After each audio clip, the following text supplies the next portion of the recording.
dalam suatu penyidikan itu kan harus ada surat perintah penyidikan atau biasa disebut SPDP. Kemudian setelah dianalisa TKP dan kasusnya, baru akan menentukan kira-kira barang bukti apa yang harus ditemukan yang bisa nanti bisa menjadi pertanggungjawaban penyidikan di pengadilan. Nah, pada saat sudah dimulai penyidikan, peran Ibtu Rudiana ini kan tidak dalam gabungan sebagai tim penyidik. Dia di bidang narkotika. Memang anak-anak putranya beliau jadi korban. Tapi pada saat uh, Liga Akbar sebagai kawan Eki putranya Pak Rudi dihubungi oleh bapaknya almarhum bapaknya Eki almarhum, diajak ke penyidik atau penyidik membantu dengan tujuan hanya menentukan apakah helm, jaket, dan sepeda motor milik Eki almarhum. Padahal untuk menunjukkan itu kan sebetulnya cukup bapaknya saja bisa karena mengajak Eki, ngajak si Liga Akbar. Ini aneh satu nih, ya kan? Jadi kemudian dia membawa Liga Akbar ke penyidik. Ada nggak surat panggilan, surat perintah membawa, menghadapkan pada penyidik? Ini kan harus ada, walaupun beliau seorang perwira juga, tapi bukan terlibat dalam tim penyidikan tersebut. Nah, keanehan-keanehan ini yang bagi saya perlu didalami. Ada apa sebenarnya dia mengajak Liga Akbar untuk memberikan kesaksian yang akhirnya berkembang menjadi kesaksian yang tidak benar, ya kan?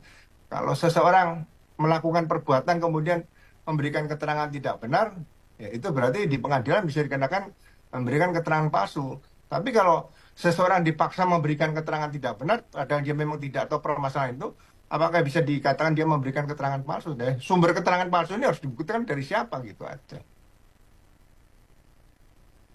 Artinya secara apa prosedural ini ada yang janggal karena satu Ibtu Rudiana juga bukan penyidik dan kemudian juga akhirnya turut mempengaruhi kesaksian dari Liga Akbar itu sendiri. Tapi Pak, kalau misalnya tadi kan dijelaskan bahwa misalnya Liga Akbar ini memberikan keterangan palsu itu bisa diputus di pengadilan. Nah, bagaimana kemudian untuk sikap yang diambil misalnya oleh Propam ke Ibtu Rudiana sendiri, Pak? Apakah ada mekanisme misalnya hukuman atau teguran atau mungkin pelanggaran etik mungkin Pak yang mungkin saja diberikan ke Ibtu Rudiana, Pak? Ya, kalau saya pelanggaran etika profesinya bisa diproses, dipercepat di situ bahwa termasuk pelanggaran etika profesi berat karena memaksa seseorang untuk memberikan keterangan yang tidak benar terhadap suatu peristiwa yang memang seharusnya itu peristiwa pidana yang harus diungkap secara benar itu aja. Jadi Nah, ini kan menarik juga, terberat Pak. bisa-bisa PTDH. Ya, Terberat PTDH ya, Pak ya? arahnya PTDH karena sudah memalukan Korps Bayangkara kepolisian. Ini kan profesi kepolisian jadi rusak hanya gara-gara seperti ini. Seorang perwira itu kan harusnya lebih lebih banyak mengetahui tentang apa yang harus dia lakukan dan apa yang tidak harus dia lakukan seperti itu. Hmm.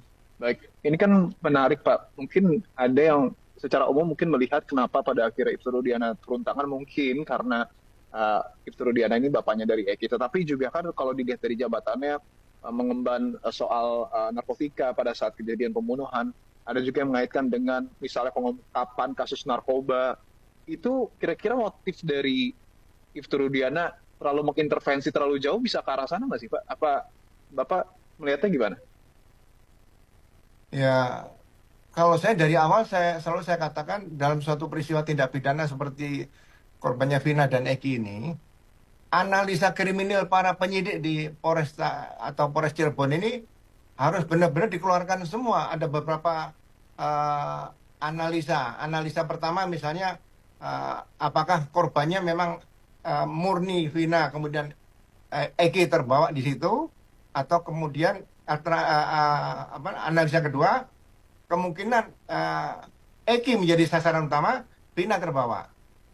Nah, analisa ketiga, ini mungkin uh, perkelahian antar remaja atau geng motor. Nah, yang keempat, kemungkinan ya anak muda kan berkaitan dengan narkoba seperti itu. Ini bisa dikaitkan juga dengan narkoba. Yang kelima, apakah sudah pernah ada kasus-kasus geng motor yang membunuh, menganiaya, atau sampai memperkosa di Cirebon saja? Karena Cirebon ini kotanya kecil, Jadi membuktikan untuk mengenali seseorang ini tidak terlalu sulit gitu loh. Makanya saya bilang jangan dibawa ke arah menyangkut seorang pejabat tinggi dan sebagainya. Alat buktinya saja yang harus dibuktikan di situ bahwa itu alat bukti yang harus dibuktikan nanti di depan sidang pengadilan. Itu aja. Artinya sebenarnya kalau misalnya dilihat dari sejumlah kemungkinan analisa tadi, kemudian juga dilihat dari skop Cirebon sendiri yang relatif kecil, sebenarnya ini kan kasus sederhana, Pak. Tapi Pak Ugro sendiri melihatnya kenapa jadi rumit banget ya, Pak ya? Ya, Berdasarkan sejak pengalaman dari Bapak gitu awal. melihatnya. Ya, sejak dari awal, kalau polisi punya naluri bayangkara, naluri penegak hukum, naluri penyidik yang kuat sebagai insan Polri, ya kan, sesuai Tribrata dan Catur Prasetya, posisi korban seperti itu, kecelakaan lalu lintas. Ada saksi di TKP menyatakan sempat melihat celananya melorot ke bawah. Apakah itu kecelakaan lalu lintas murni? Dari situ saja sudah bisa dipastikan. Ini pasti ada pidana. Posisi korban tidak rapi dan sebagainya ini kan pasti ada pidana. Jadi tidak boleh ada seseorang siapapun termasuk keluarga yang menghalangi kalau polisi mengendaki otopsi dilaksanakan saat itu juga. Kenapa setelah 3 hari dimakamkan baru diotopsi? Kan itu juga hal-hal yang perlu diungkap oleh internal oleh Propam gitu aja. Apakah Ya, terakhir, apakah Ibtu Rudiana bisa mempengaruhi seluruh anggota Polres? Kalau bisa ya memang perlu didalami lagi.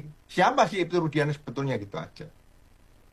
artinya Pak Ugro melihat pemeriksaan terhadap Ibtu Rudiana ini cukup penting untuk setidaknya melihat benang merah dari kasus ini ya, Pak ya? Ya, saya melihat seperti itu karena dia sebagai seorang polisi, seorang perwira, seorang petugas di reserse, ya kan, kemudian anaknya jadi korban, seperti itu kok diam saja gitu loh. Si Akbar waktu diberikan keterangan harus mengatakan bahwa dia mengetahui kejadian. Nah, Akbar ini tiap hari bisa tidur di rumahnya Pak Ibtu Rudi, ya kan? Kenapa dia dia tidak melaporkan apa yang dia lihat, misalnya dia melihat gitu loh.